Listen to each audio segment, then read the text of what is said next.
World Zionist Organization. Thanks so much, Mr. Behar, for joining us here on International. Well, as you know, comparisons are being made with the Charlie Hebdo drama back in January.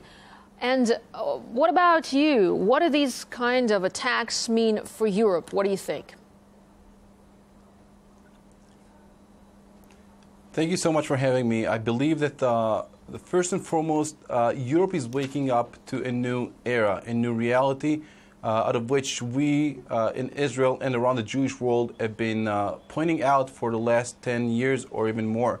We are witnessing a rise on anti-Semitic attacks that are getting worse and worse, and we are trying to differentiate between classical anti-Semitism and the modern one, which is unfortunately what is taking place right now nowadays in Europe.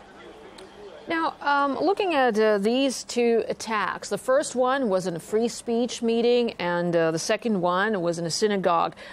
Do you see any connection between these two?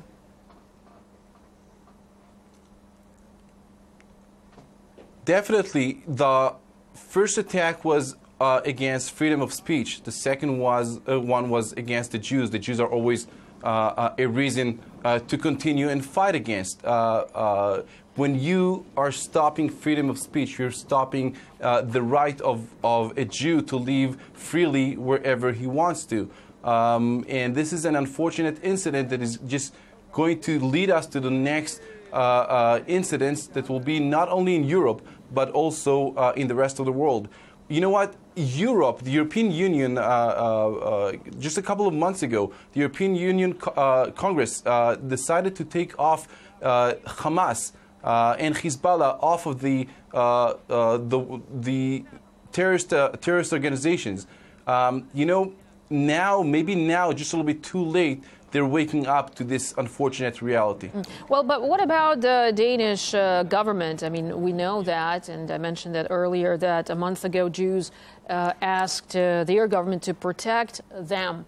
So clearly we see that it's failed. What are your thoughts? Have they been given enough protection by the government?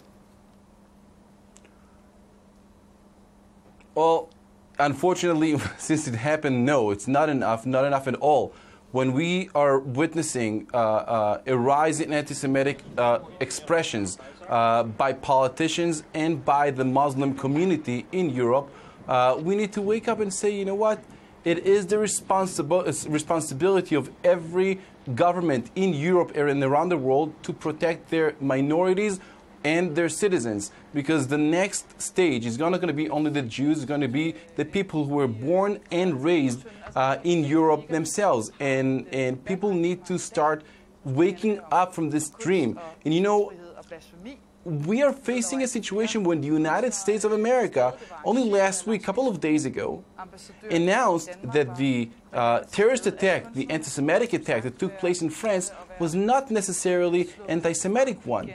There were people, unfortunately, people were there in the wrong place and in the wrong time. I don't really understand what else can bring the world governments to actually clarify and understand that this is anti-Semitism. A Jew that is going to a kosher supermarket that is being killed there is only because he's Jewish. All right, Eitan Behar from World Zionist Organization, thanks for sharing your thoughts and concerns with us here on RT International. And we're keeping